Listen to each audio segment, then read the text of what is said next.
Messieurs les chefs d'État et de gouvernement, Monsieur le Président, Mesdames et Messieurs les ministres, Mesdames et Messieurs les ambassadeurs, Mesdames et Messieurs les parlementaires, mon général, Monsieur le Préfet, Monsieur le Président du Conseil régional, Monsieur le Président du Conseil départemental, Monsieur le maire, Mesdames et Messieurs en vos grades et qualités, chers vétérans, Mesdames et Messieurs.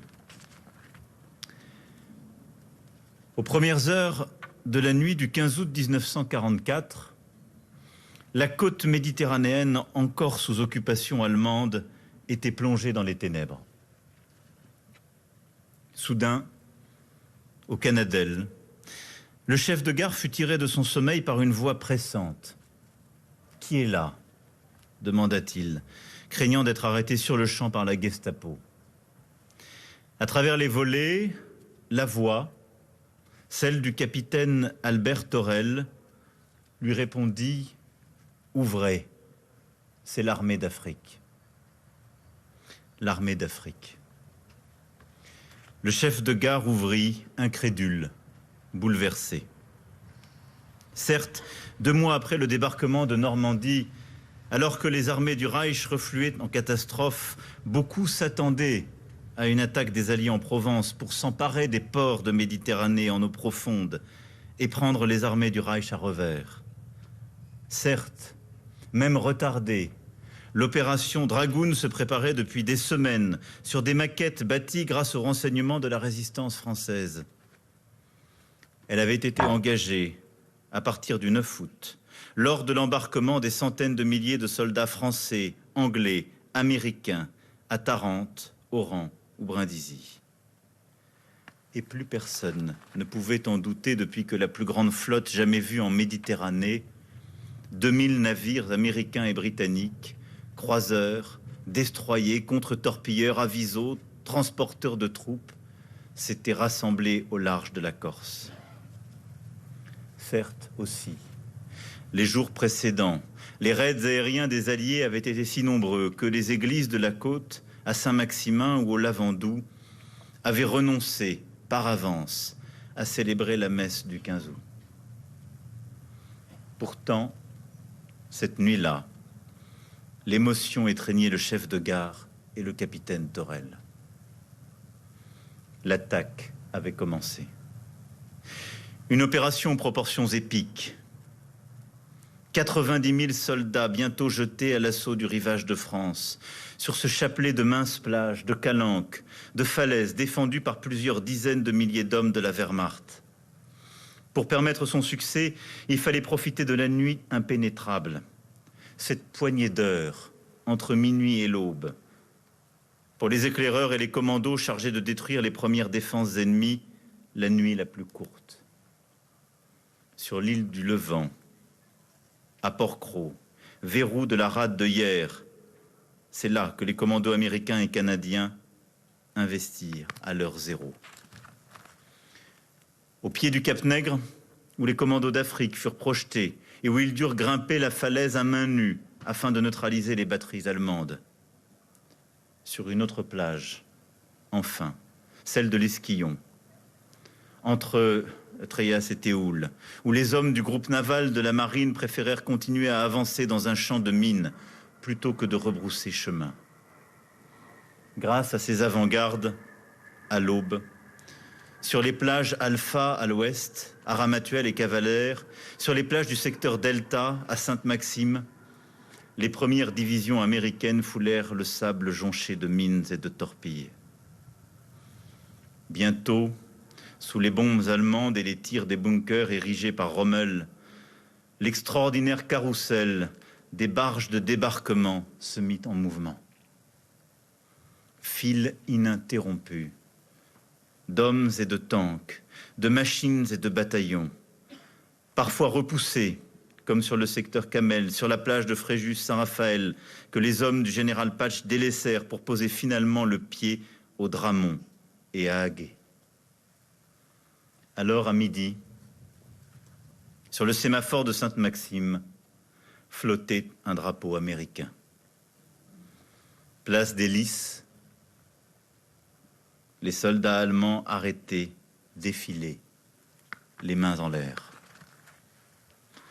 Le lendemain, la jonction s'opérait à travers les collines des morts, avec les plus de 9000 Américains et Canadiens du général Frédéric, parachutés dans la plaine de l'Argence, sur une zone dégagée par la résistance. Il y avait eu le 6 juin en Normandie, mais ce jour-là, ce n'était pas la même chose, confia l'un des hommes du général de Lattre. Ce n'était pas la même chose. Car ici, en Provence, débarquèrent au total 230 000 soldats français, solidement armés et préparés par nos alliés américains. Un grand nombre d'entre eux, spahis, goumiers, tirailleurs africains, antillais, marsouins du Pacifique, n'avaient jamais foulé le sol de la métropole et découvraient un littoral de rochers rouges. D'autres s'étaient au contraire évadés de France, comme ce marin de la France libre, débarqué plage des Sardinots, sans nouvelles de sa famille depuis 4 ans, qui se dirigea vers sa maison de Sainte-Maxime et tomba dans les bras de son père. Beaucoup, comme Yorghi Colli, né au Tchad, ou Mohamed Belhadj, venu d'Algérie, tous deux faits compagnons de la libération après-guerre, s'étaient déjà illustrés pour leur bravoure dans les batailles de Tunisie et d'Italie. Certains, sur le croiseur américain Parker, pavoisé du drapeau tricolore, entonnèrent avant l'assaut une inoubliable Marseillaise. Leurs éclaireurs, comme le lieutenant-colonel Bouvet, l'un des héros de l'ascension du Cap-Nègre, prirent 1 minute dans la nuit pour porter à leurs lèvres un peu de sable des plages varoises, le sable de la France retrouvée. Parmi eux, Hubert Germain lui-même, débarquant sur ces côtes, racontait dans ses derniers jours avoir pris une poignée de cette terre, terre et sable mêlés, tant attendue, tant désirée, pour la porter à son visage. Des centaines connurent ce sol de France pour quelques heures seulement. Tel Albert Torel, l'homme de la gare du Canadel, tombé le lendemain à l'assaut de la pointe de la Fossette, en même temps que son ordonnance, Mohamed Ben Bakr. Ces hommes de l'armée française s'appelaient François, Boudjema, Harry, Pierre, Niakara. Ils venaient de Corse et du Poitou, du Pacifique et d'Algérie, du Sénégal, du Maroc et des Ardennes. Officiers de l'Empire ou enfants du Sahara, natifs de la Casamance ou de Madagascar, anciens poilus de Verdun ou jeunes hommes précipités dans l'étrange défaite. Ils n'étaient pas de la même génération. Ils n'étaient pas de la même confession. Ils n'étaient pas de la même condition. Ils étaient pourtant l'armée de la nation, armée la plus bigarrée et la plus fervente. Ils étaient pour leur chef, le général de Lattre de Tassigny, à la fois les grognards passés par Monte Cassino ou la Libye, et des cœurs encore jeunes, pleins de l'enthousiasme des volontaires de 1792. Soldats comme ceux de l'an 2, soldats de l'acte 2 de la libération du pays, soldats convaincus que lorsqu'il s'agit de défendre l'intérêt vital de la nation, tous ceux qui se reconnaissent comme Français ont vocation à être ensemble. Et dès le 16 août, parce que nos alliés américains voulurent leur laisser l'honneur de reconquérir leur patrie, les hommes de la première armée française foncèrent vers Toulon, vers Marseille, qu'Hitler avait ordonné de défendre jusqu'à la dernière cartouche. Ouvrez, c'est l'armée d'Afrique, avait dit le capitaine Torel. Et les portes de la liberté s'ouvrirent en effet sur leurs pas. Portes des batteries de Mauvanne, conquises par les commandos d'Afrique, celles du Golf Hotel sur la route d'hier, enlevée par la première division des Français libres. Celle des villages du Gapo, enfoncés par les assauts des tirailleurs sénégalais et des blindés des chasseurs d'Afrique lors d'une bataille au corps, couteau contre poignard dans les rues provençales. Celle de Toulon, que l'armée allemande avait l'ordre de tenir et qui cédèrent le 28 août, au prix d'un siège d'une semaine mené par les tirailleurs algériens et sénégalais, épaulés par les hommes du choc, rejoignant dans les décombres les résistants toulonnais. Porte de Marseille, gardée sur les collines par des massifs de calcaire, par le verrou d'Aubagne, où les Goumiers et les Tabors mirent en fuite les Allemands le 22 août. Ces portes que les armées françaises franchirent enfin sur une inspiration pleine d'audace du général de Montsabert. Marseille fidèle à son esprit de résistance. Marseille entrée en insurrection contre l'occupant. Marseille révoltée de l'Estaque aux réformés. Marseille libérée quand les derniers Allemands baissèrent les armes au Frioul ou sur les contreforts de Notre-Dame de la Garde.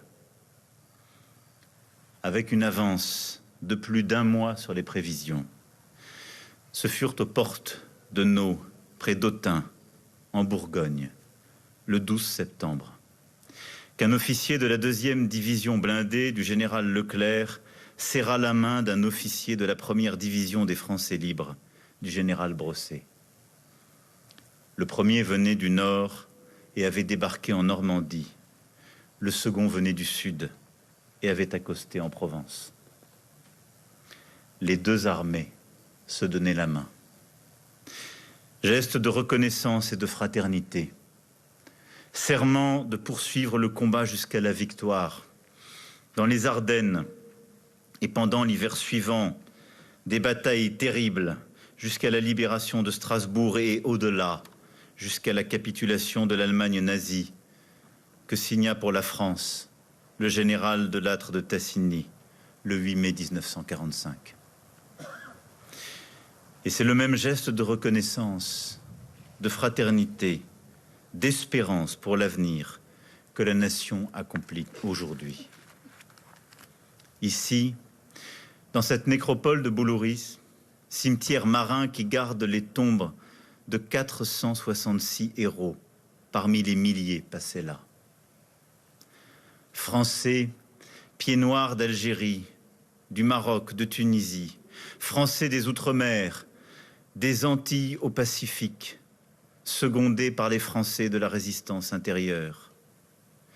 Américains, Britanniques, Canadiens, qui, loin de leur pays natal, ont trouvé la mort sur un chemin de Provence, sur une plage de Méditerranée. Africains. Ces soldats français d'Afrique, dont certains des vétérans se tiennent devant nous et devant lesquels je m'incline.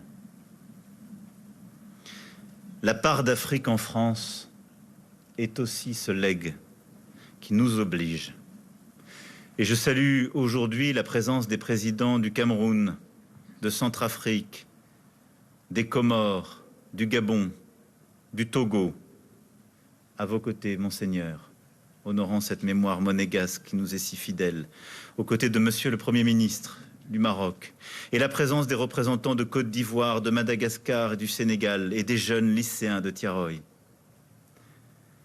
Comme la France n'oublie rien des sacrifices des Congolais, des Béninois, ni celle des peuples du Burkina Faso, du Mali et du Niger et de tant d'autres.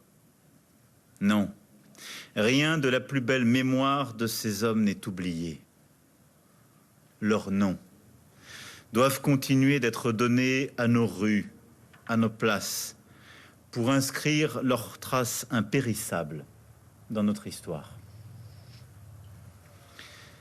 8 décennies après, revenir en Provence au matin, à l'heure bleue où eut lieu le débarquement, c'est conjuguer au présent cette reconnaissance, cette fraternité, cette espérance. C'est ne rien oublier de leur courage et de leur combat. C'est rappeler, comme vous venez de le faire, Monsieur le Président, l'importance en effet de ne rien céder de ces valeurs et de ces batailles. Celle pour le droit international, le refus de quelque double standard que ce soit, la volonté de défendre partout, sous toute latitude, le droit des peuples à disposer d'eux-mêmes, leur souveraineté, leur intégrité territoriale, la volonté farouche de continuer d'avoir un monde et des institutions plus justes, plus équilibrées, de ne nous habituer à rien. ce message d'espérance que vous venez de porter à l'instant, c'est l'espérance en ce 15 août, comme tous les matins du monde, dans la victoire universelle du droit et de la paix. Fraternité pour les peuples du monde aujourd'hui en lutte pour leur liberté et le droit à disposer par eux-mêmes de leur destin. C'est la reconnaissance indéfectible pour les héros du 15 août dont certains se tiennent devant nous. Tous ont accompli ce jour-là et les suivants une œuvre dont ils connaissent et dont ils connaissaient alors les immenses périls. Et pourtant, ils l'ont fait. Avec cette audace bravache et avec cette force irrécusable, leur rendre hommage aujourd'hui, c'est saluer ces hommes qui sont nos héros, parce qu'ils se sont hissés au-delà des falaises du Cap-Nègre, au-delà de la peur et de l'impossible, au-delà de la souffrance et des risques. Ils l'ont fait, conscients de se battre pour une cause bien plus grande que les falaises, les périls et même leur vie, prêts à s'effacer pour que la France vive libre, dans ce songe d'une nuit d'été et chaque jour ensuite. Sur leurs visages et sur les visages de nos vétérans, sur les tombes des héros, dans ce tremblement des pins, passe aujourd'hui un souffle venu de Provence. Ce souffle, c'est celui du sacrifice, de la volonté, de l'unité. Il rend l'impossible possible, il donne son sens à l'effort, il dessine toujours pour la nation la voie d'un invincible été, ce souffle du 15 août qui nous anime et fait encore de nous un peuple irréductiblement libre, celui qui ce jour-là fut libéré aussi par cette armée d'Afrique. Nous n'oublions rien. Vive la République, vive la France.